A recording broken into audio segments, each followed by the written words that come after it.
Okay. Okay. Perfect. Yeah. Cool. Thanks, everybody. Yeah. Awesome.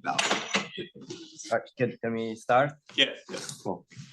All right. So yeah, this is I'm taking Balbir spot. It couldn't attend, but you can hear the voice. So yeah, Balbir, if you have anything to say, just interrupt me anytime. And I would like to talk about some experiments we're doing internally in NVIDIA about having a scheduler that is more aware of the GPU topology, let's say. This is affecting, of course, multi-GPU, multi-NUMA systems. If you have just one GPU, just one NUMA node is not that relevant. The problem is that in those systems, sometimes the bottleneck is just the communication between the CPUs and the GPUs, because the CPUs are always feeding data to the GPUs. The GPUs are doing most of the work, and then they are consuming data from the GPUs. So CPU, GPU locality matters.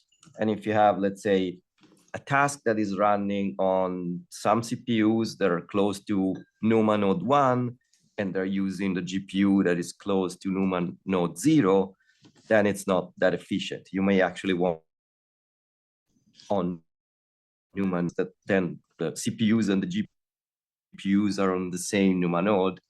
And so that's essentially the idea.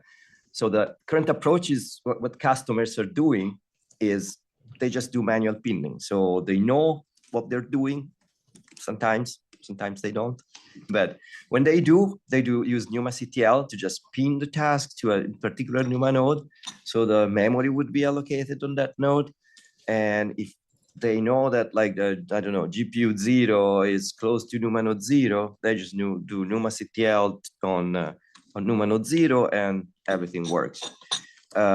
We also usually recommend to disable NUMA balancing for those that might not be aware. NUMA balancing is essentially a way in the kernel tries to keep track of which task is using which NUMA node with some heuristics, keeping track of the memory accesses.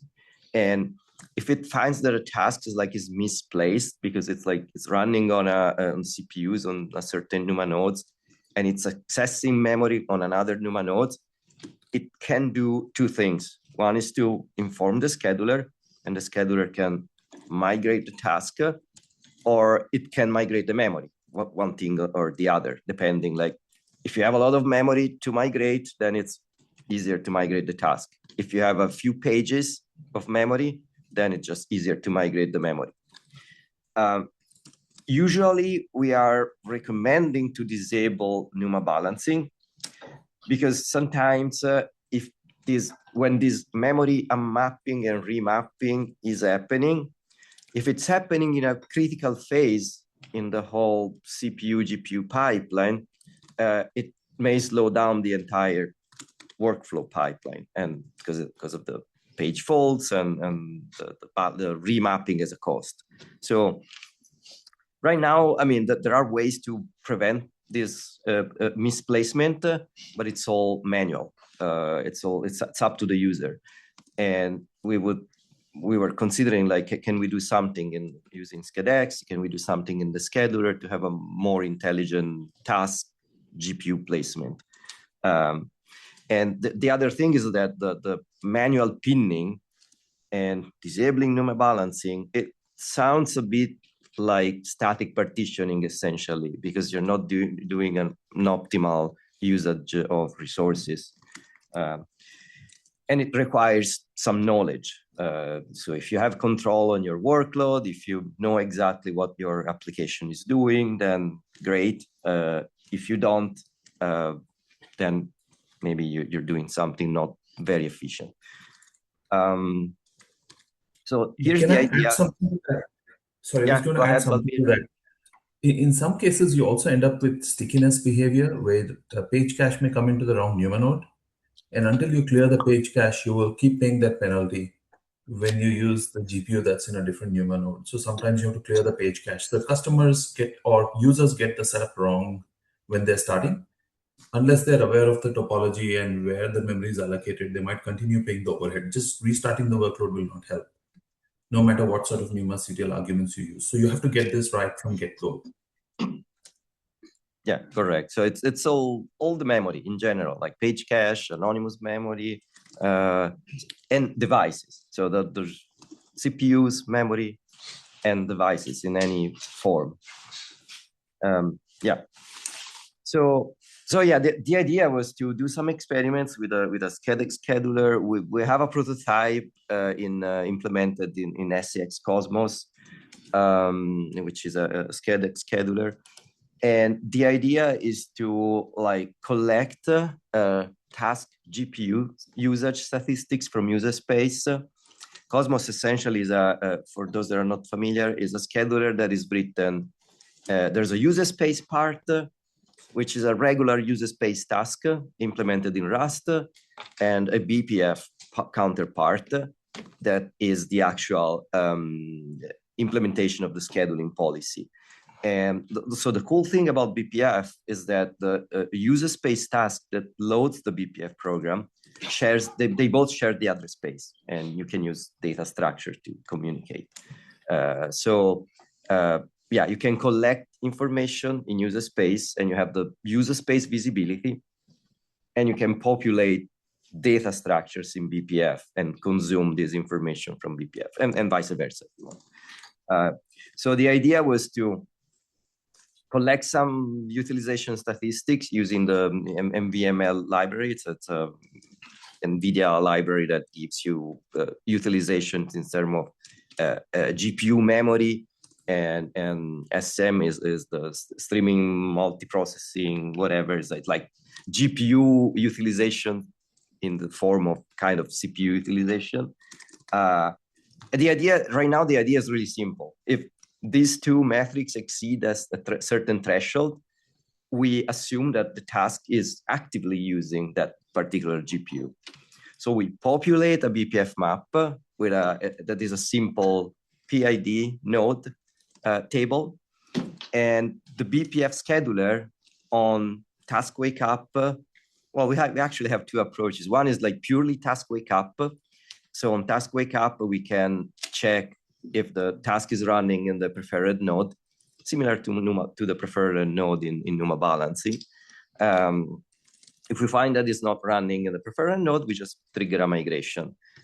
The other little more aggressive approach is to hook this potential migration check both on in ops select CPU and ops enqueue, the two SCADX callbacks.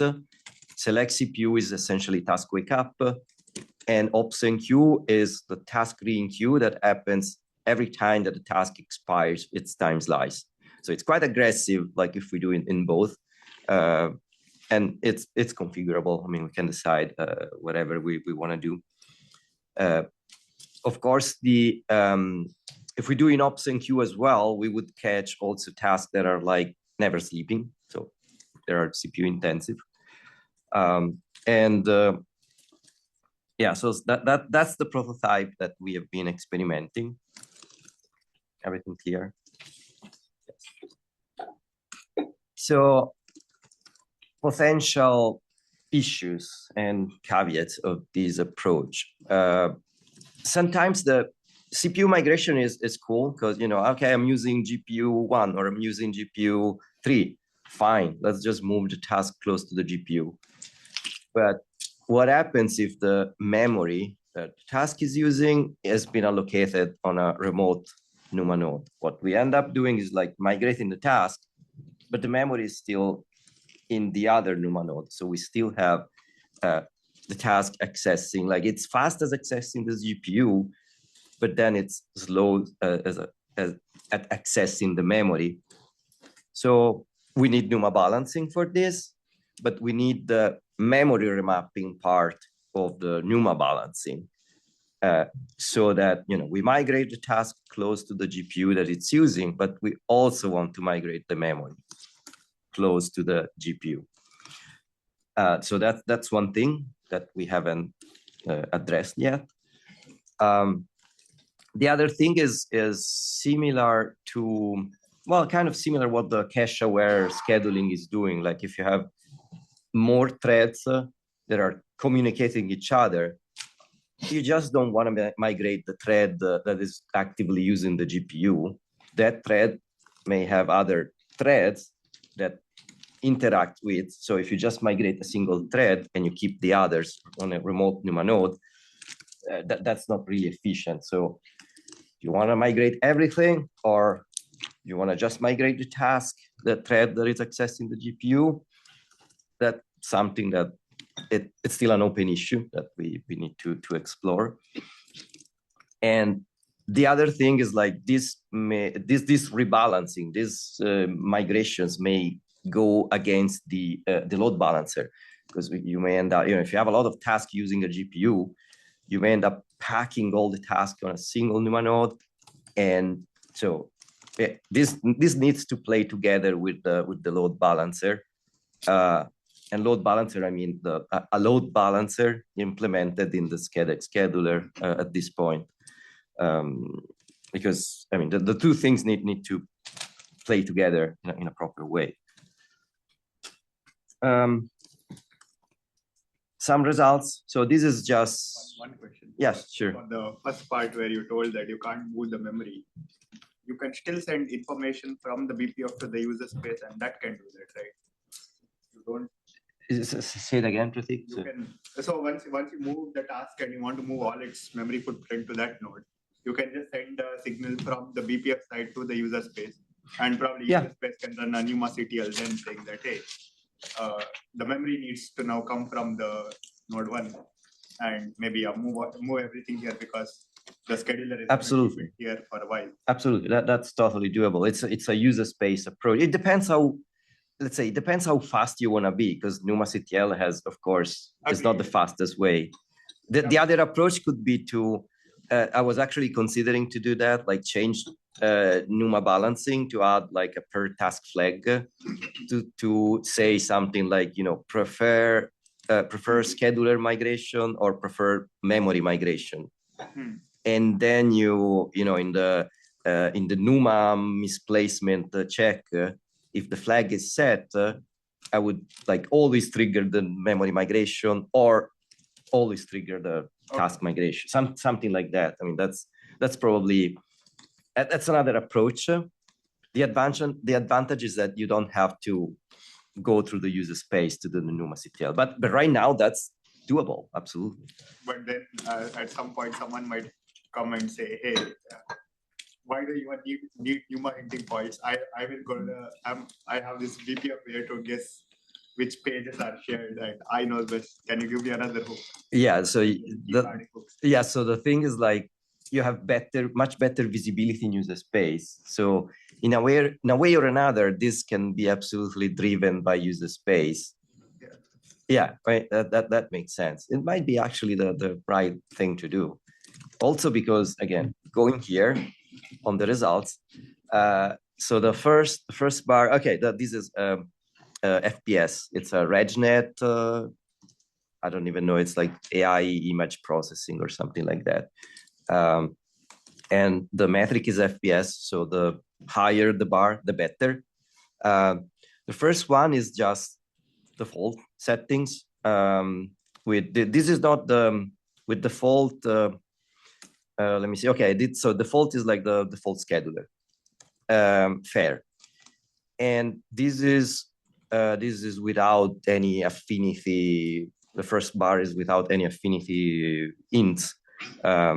And yeah, we get 55.94 average FPS.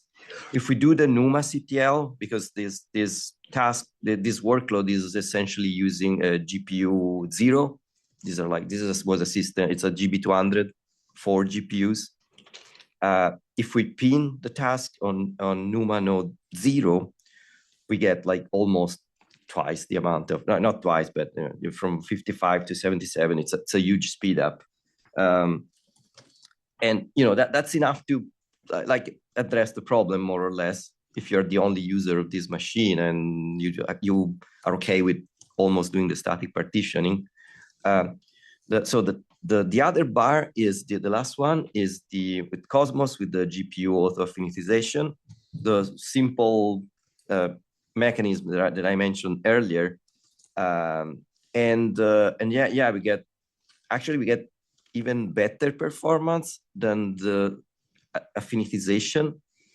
And so the reason for this tiny little bit of extra performance is that some tasks, so this workload is spawning a lot of tasks. And so if you pack everything together in NUMA node 0 with numactl, so it's actually creating a sort of imbalancing. It's overusing NUMA node 0. And with the GPU awareness, let's say, it's only moving tasks on NUMA node 0. It's only moving those tasks that are actively using the GPU.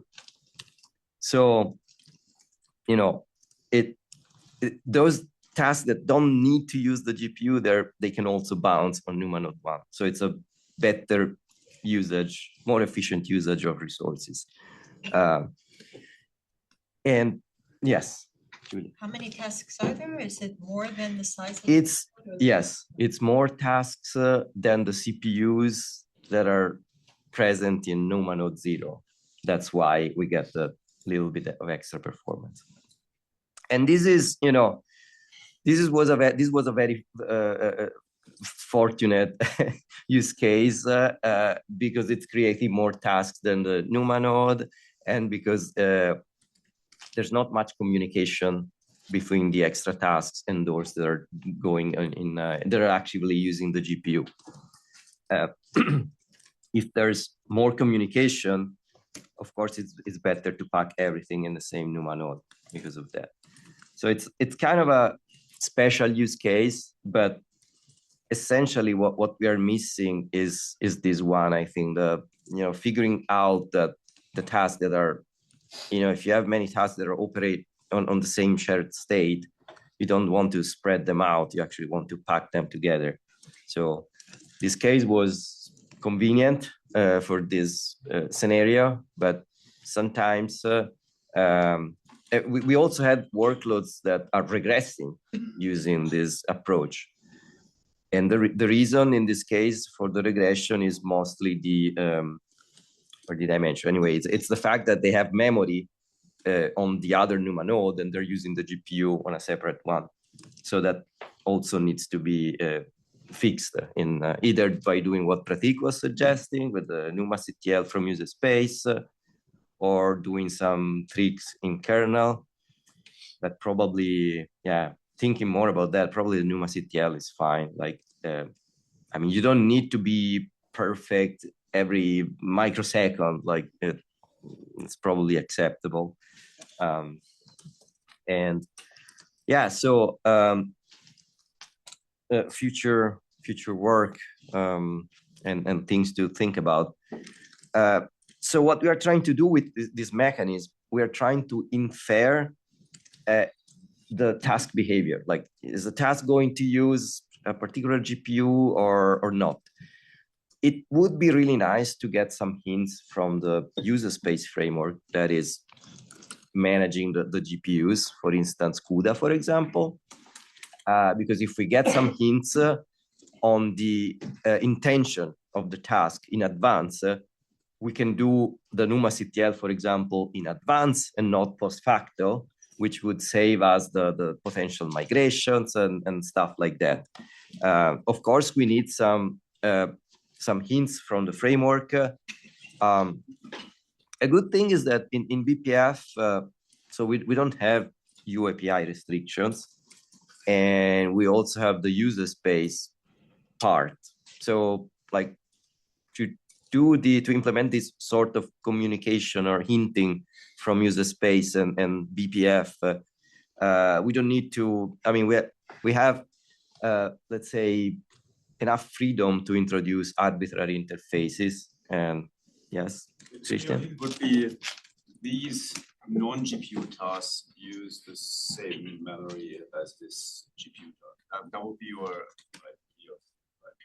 it's both. It's like, so, if you use CUDA and you know that a task is going to use 1 GPU or 2 GPUs, so having this information would be extremely useful to plan in advance where to place the corresponding tasks, more than the NUMA information, more than memory information, maybe also the memory information. But I would start with my request to the CUDA team. The best that I could get is like, give me in advance how many GPUs or which GPUs ideally a task is about to use, because I can prepare, like move the task in advance. So isn't CUDA just opening device nodes? Like it's complicated. Mostly, yes, because that's how it works. You open a file descriptor, you mmap device memory. So the opening of a device node already gives you the information that you're. So that was the device knows what node it's associated with, because we have all that topology information in the kernel.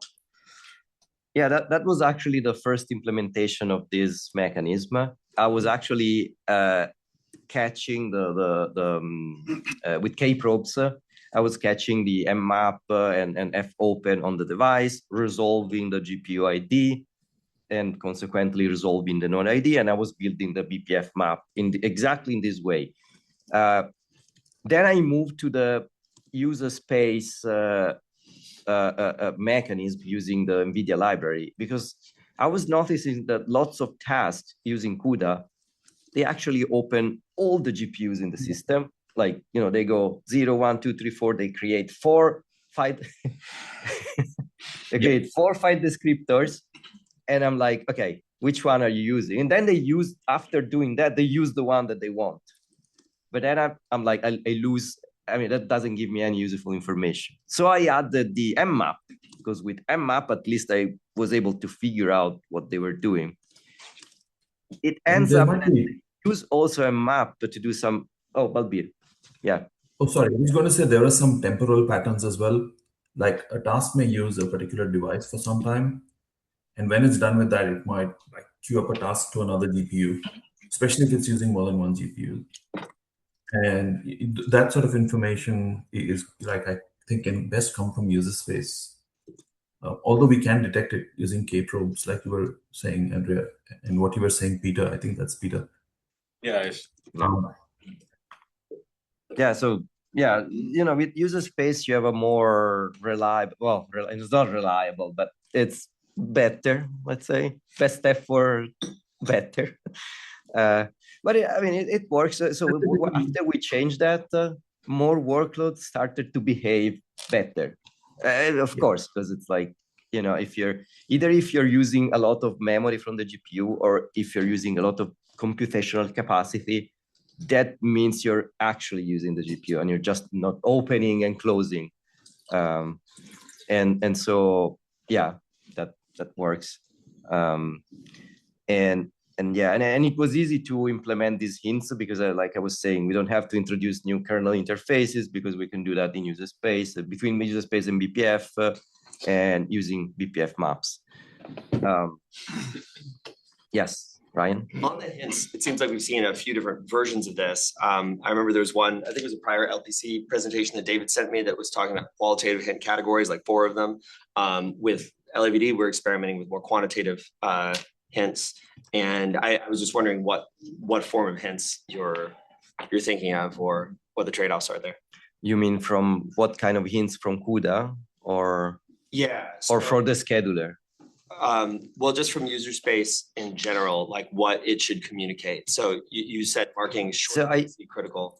Yeah, ideally, like, okay, from a CUDA perspective, or let's say from a user space perspective, or more in general, from a cooperative scheduling perspective, the user space, I would really like to receive a hint in the form of, I'm starting, let's say, a CUDA task. Mm-hmm. I want to know in advance, if possible, which GPUs this task is going to actively use. Not just opening, not just, not GPU specifically, but device. Exactly. That's my, I think it's my last point. Yes, extend to other devices. That's like, that would be really nice. Because so this is focused on GPUs because NVIDIA, you know. NVIDIA has elements as well, right? But, I mean, I think all DMN, it's a problem. But no, but it can be easily extended to network interfaces, to memory devices, to, I don't know, storage. Why not? And when I say CUDA, you can replace CUDA with any sort of user space framework that manages devices. Sure. Like could be I don't know, a network framework that gives me hints, it gives a scheduler hints about what kind of device a task will use in advance. Because the thing that the NUMA rebalancing overhead can be removed if I have this information in advance. And that's true for GPUs, it's true for NICs, it's true for memory devices and whatnot. So if I can quickly add to that, I think being able to form the cluster of what device, what task, and what their topology is the eventual goal. And then once we get the hints, there is also the ability to give feedback back to user space where you can say, something's not going right, like we can detect misplacement. Even if someone's using numactl, we can provide feedback and say, you have the wrong binding, the task is running on the wrong node. So it can be a both two-way communication. Today, it's a one-way communication. Yeah, exactly. Like we don't necessarily need to blindly trust the hint. We can also proactively check if the hint was reasonable or totally unreasonable. Because it's true, sometimes user space is asking stupid things to do. And so if we have a way to detect the Then it's user space faults. I mean, then it just gets to keep the pieces, right? Oh yeah. There's also that's we don't necessarily need to fix the stupidity from user space. We can say, okay, you are asking to do crazy things. Fine, be happy. So it shouldn't be hard at all to stick in a process control knob to force the NUMA node for NUMA balancing to explicitly set it and disable the scanning. And then it'll try in place and it'll try and migrate memory towards, but it'll not do the scanning. It should be a very simple patch. Exactly. That's probably, I mean, in this way we can avoid the whole overhead of tracking what kind of memory the task is using, and we still get the benefit of the rebalancing. That's a possibility, and it can be easily extended to other, not necessarily GPUs. No, so it's completely it's generic, independent right? of whatever. A user space just says, I'd like to be near or on this node. Yeah. And then for whatever reason. Yeah. Exactly. And thanks, Ryan. I was actually, because I know you guys from Meta, you're also experimenting this with Patrick, Lou, and well, I think there's some subtleties with user hint like design where do you want a quantitative scaler for sort of importance or priority or latency criticality in addition to this statement of which devices you're going to use during this dynamic region? So the define better the quantitative state. What do you mean? Like a timing or? Well, just relative importance. Like I might be communicating on the NIC and I might be using GPU1 and using GPU3. And I don't know, maybe there's some weighting that one is more latency critical than the others. So, so if you use in the one task a NIC that's on node 3 and a GPU that's on node 5, you get to keep the pieces, right? Like at some point you may have conflicting requests, and that's like. Well, sorry, I guess that would be a better example.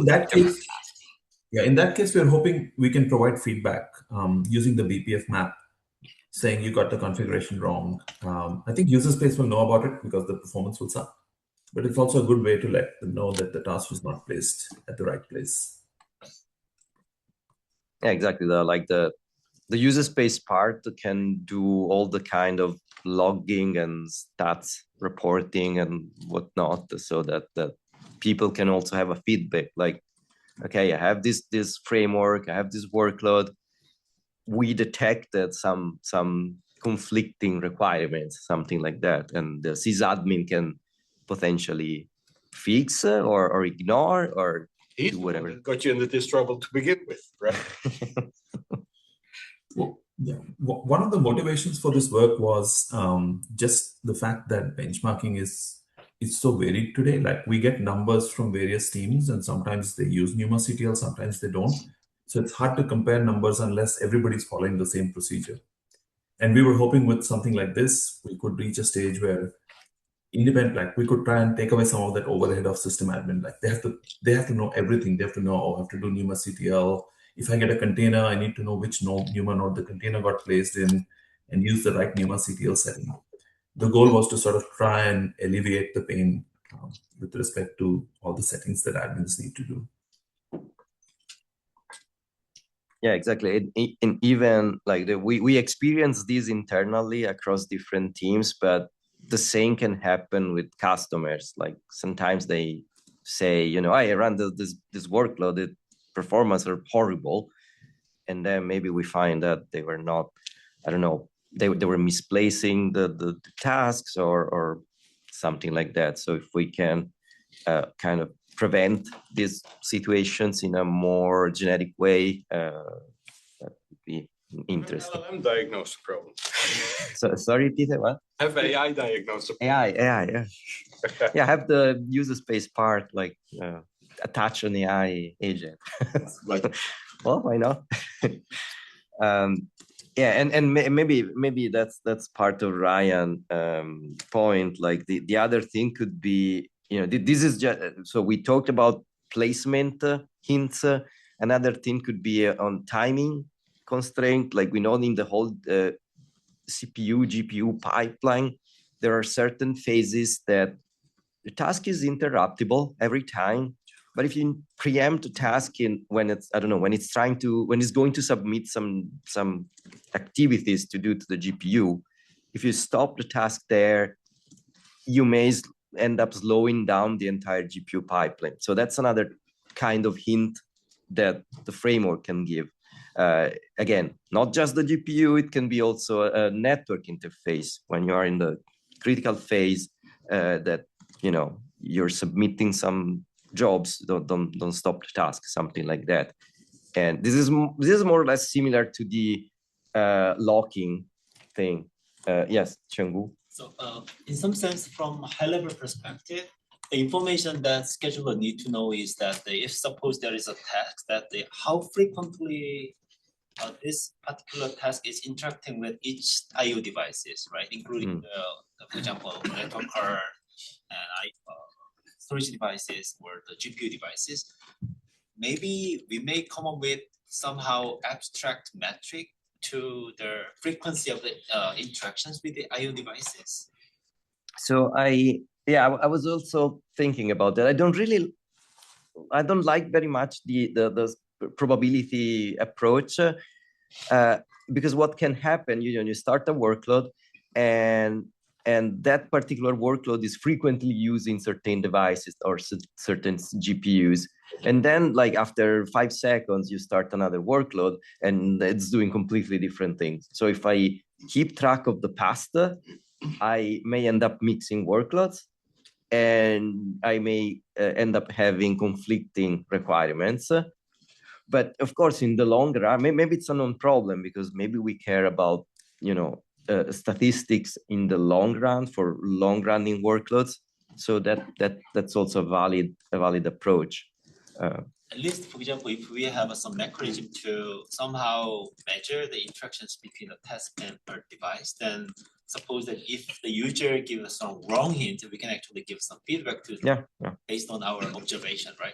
Yeah, that's another approach. And so in our case, I was focusing also at short running workloads because Balbir can confirm we were essentially running a set of different AI workloads on these machines. Some of them were like taking 10 seconds to run. It's just maybe, you know, it's really short. And the variety of workloads were so different. And, you know, we have inference, training, image processing. So in this pool of crazy benchmarks, if I ended up keeping track of the past, it would have been a mess. So. Yeah, we've seen two kinds of workloads that are extremely latency sensitive, things like time to first open, and workloads that care about throughput, like how many images per second or frames per second. And ideally, you want to optimize, and that optimization sometimes depends on how quickly the CPU can do the right thing. And like Andrea was saying, sometimes the weakest link is CPU being able to feed work into the accelerator, in this case being the GPU. Yes, and yeah, and like I was saying, to catch the criticality, the timing criticality of the task, we can probably rely on, we have something similar to detect, like when there's a critical section in user space or the time slice extension. Right now, I think we are ignoring that. We don't support that the restartable sequence slice extension in SCADEX. So that's something that I forgot to mention in my my previous talks. Something we should probably take a look at. But that's handled in the core, right? Is it what? It's handled in the core, like. Yeah, but the time. So it's SCADEX has its own concept of time slice. Yeah, so you want to keep task out, but on the way to schedule, it sees that slice extension is set. So it clears the need reschedule. Still adds the timer. Right? Yes, but we need in the BPF scheduler, we have our own process SCX slice that is decremented. Correct. But we're still subject to need reschedule. Yeah. So the whole time slice extension is outside of a particular policy. Okay. It really inhibits the actual reschedule at the point of. So if I do need reschedule, it won't be rescheduled because it's out. So we read. Okay, so maybe we already support that. Yeah. Well, good, done. Check. Thank you. I didn't know that. I wanted to mention. Yeah, that was good that I mentioned. So yeah, never mind. That's done. Yeah. So another thing is, I don't think we ever, at least I've never explored this thing, which is the GPU, or again, let's rephrase it, device fairness. We're always keeping track of CPU utilization in the scheduler, and I don't know, account VRAM time based on CPU time. I was wondering if we can do something similar, including the GPU utilization instead of considering CPU utilization, in a way so that, usually they're correlated, but sometimes we may have two tasks that are like, one of them is using, 10% of the CPU. The other one is using 60% of the GPU, but maybe they do the opposite inside the GPU. And so what we do in the scheduler is, do a fair scheduling of the task based purely on CPU time. But would it make sense to somehow include device utilization in these, fairness concept? That's something that I would like to experiment on. I don't have any data, so it's just an idea. But isn't the work on the GPU relatively asynchronous to the CPU, in the sense that you post something to the GPU, it goes on its merry way, the process is scheduled out, and the two are not necessarily correlated. It is at the same time. Yeah, it is. It is, and it's not at the same time. You have some asynchronicity, but then you need to wait for certain results to be produced, and you need to consume them. So usually they are correlated, because the more that you submit work to do to the GPU and the more you consume, the more you're using CPU time and probably GPU time. But sometimes you have a task that is like running really expensive kernels in the GPU, and it's not using much of CPU time, even if it's asynchronous. It's doing submit, wait, consume.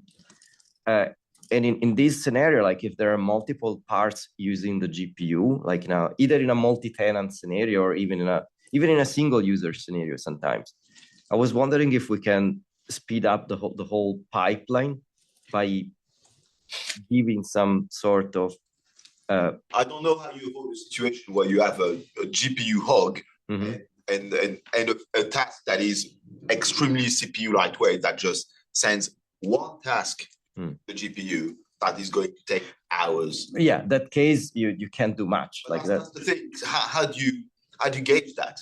What information do you get back from the GPU that can tell you, okay, I'm going to preempt the GPU? No, you're not going to preempt the GPU. You're essentially throttling the task that is submitting expensive GPU work. That's the idea. Comes too late. So it comes too late for the for what has just happened. But if the task keeps repeating the same. If it's periodic. Yeah, exactly. You could use get deadline. Sorry, if it's periodic. You could use get deadline because for example, for game. Yeah, maybe. When the next frame is, when you submit stuff to the GPU in order for it to make the next frame. Absolutely. So at Intel, there was some research in power balancing between CPU and GPU, and I think multiple companies have done this because the integrated thing have shared thermal constraints. Yeah, I think that might be actually a good usage of get deadline because there are GPU workloads that are extremely periodic. All the image process, every time that I see FPS, I'm like, wait, can we do a deadline-based scheduling with this? Either get deadline or any sort of deadline-based scheduling. So yeah, that was an idea that I wanted to share. And yeah, that's all. Am I short on time? You have 10 minutes. Yeah. I did have one large question for the group. I was wondering for some of the BPF maps that we are working on, is anybody working on something similar as a framework? Like, do we need to think of what the user space to kernel interaction needs to look like? I know we said this is not necessarily cooked into any API or not something that we can rely on. But is it time for us to think about if we were to build these BPF maps, is there something that we want to build together for the ShareX framework? Or do we want to do like let each scheduler decide how the interface should look like? I think I have a similar question, like how does this kind of solution apply to our GPU hardware or mobile? Yeah, what kind of hardware? So it's Qualcomm, right? And yeah, I mean, I think it's generic enough. I mentioned, so that's the prototype that we have, which is using the NVIDIA library to monitor the memory usage and the computational utilization. But you can easily, so this part is all in user space. It's just a simple Rust program in user space that is monitoring GPU statistics and populating a BPF map. So for the embedded thing, it's all single node anyway, but the main concern would be thermal management, making sure that the GPU and the CPU are coordinated on who gets the power when.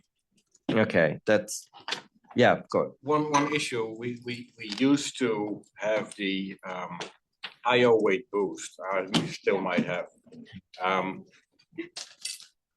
And one side effect was that waiting on the GPU was considered IO weight, and we boost the CPU to the highest frequency and thereby lower the thermal capabilities of the GPU to make forward progress. So it would actually go slower. So if not boost the CPU as much, the GPU would be faster to complete and you could resubmit next work. Fun stuff like that. Yeah, and in the single GPU scenario, one thing that I think it could be interesting to explore would be to, like, once you know that a task is, let's say, GPU intensive, typically in a embedded mobile device, you may have like low power cores and fast cores and slow cores, big little. Maybe, I don't know, place the task on the fast cores if it's GPU intensive, and otherwise allowed to move everywhere. That might be something interesting to explore. I mean, in SCADX is really easy because you can easily do whatever you want in user space, populate a map in BPF, and you can reuse this code. Three patches, it's easy. Just create your custom PRCTL. This is not specific to the BPF thing. No. Thing. See if it works. Yeah, you can also do this in the kernel. Like that's sure. Actually, it might be in embedded. It might be easier to do this in the core kernel because you don't have a recent kernel with all the SCADX features. So, yeah.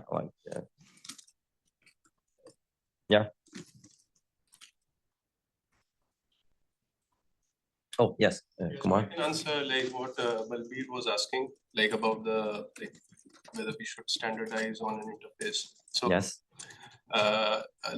we were experimenting with this idea of like passing hints from user space to the kernel, like to the BPF scheduler, and there is this like API that was added to the like BPF self tests called fast local data. So if you want to check that out, because it allows you to share a page between the kernel and the user space, and then you don't have to make syscalls when you're setting it. So it's supposed to be like high bandwidth and allow each task to have its own shared memory region with the program.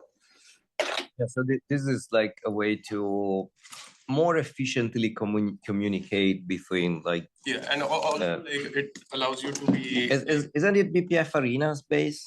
It's not based on arenas. Like you can map a user space page into a task. I know what you mean. Yeah, I've seen that. But like the main point is that it allows you to be like forwards compatible, backwards compatible. Like if you add a new field on the kernel side, if the user space is not aware of it, it can still continue working. So and it's per task, right? It's per task. Yeah, that might be interesting. Yeah. Thank you. I'll take a look. Other questions? Yes. You consider virtualization use case when you have, for example, many virtual machines and then pass through. Yeah, that's a whole new word. Yeah, there's the whole absolutely. That's a valid that's a good question. It's a valid scenario to consider. I haven't done any experiment with that. There's also the whole para-virtualization scheduling idea where the scheduler in the guest, they would hint the scheduler in the host, which might be related. You may want to add everything together, like device affinitization plus para-virtualization scheduling, and have a monster scheduler that is aware of everything. You already do these sort of things indirectly. I mean, you already directly inject your interrupts into your VM if you have any modern CPU and infrastructure. So you already track that sort of affinity. It's very static. I mean, it doesn't migrate. So that's, I guess we'll have a good fight with the PV scheduling stuff, but it's it creates all sorts of extra problems actually, especially in terms of locking in your guest entirely to a specific extension to your hypervisor, which is extremely it's also okay. It's problematic also to communicate between the guest and the host because it needs a sort of shared pages, communication mechanism, which we don't have right now. We do in a way. The what? Sorry. The host. I mean, certainly with KVM, the host owns the memory. The end. Yeah. So it could always select a page. So the problem is more the ties it creates between a guest and a hypervisor. The essential idea being the guest should be migratable under any hypervisor. Yeah. The moment you start creating PV infrastructure, you effectively lock in the guest to one particular hypervisor implementation. You specialize everything. And that's exactly what we're trying to avoid, but especially on the KVM side. But with interrupt injection, that's interesting, right? Because host can just unilaterally monitor that, how many interrupts it injected, and then figure out how to schedule best based on just that. Do you think that if you don't have direct injection, yes. Yeah. If you do have direct injection, you get a massive performance boost by just not involving the hypervisor. I mean, typically 15% of your cycles. If you have an interrupt heavy workload, about 15% of your cycles are spent in the hypervisor triaging interrupts. I mean, 15%. I mean, I'll take that any day. Then you could maybe use some hardware counters, but not sure how. I mean, there are ways to. I mean, there are other ways to do these things, but not necessarily use PV, not explicit PV. Right. Hypervisor active with the direct device attached. Sorry, come again? Can directly attach the device to the. Pass through. I mean, that's what you should have, really. I mean, that's the only way to do anything perfectly. So direct injection only works if the vCPU is actually running. If it's not running, it will trap to the host. Yeah, so if it's not running, you get certainly on ARM you get the doorbell. I mean, one, not on every interrupt. Basically that tells you, this guy now has some interrupts and it wasn't running. How about you schedule it? It puts it in some kind of a buffer and then it wakes up the PC. Yeah, so the interrupts are stored in. There's basically it's like the PBA on DCI. It's just that we have a per CPU page where each interrupt has one bit. It's stored there. As soon as there's one bit written there, and you were blocked somewhere else, like you've done a WFI, for example, so you basically suspended the vCPU. You get one interrupt on the host. That's an indication that you should really run that vCPU, and in KVM the vCPU becomes runnable immediately. Right. Okay. Yep. Thank you.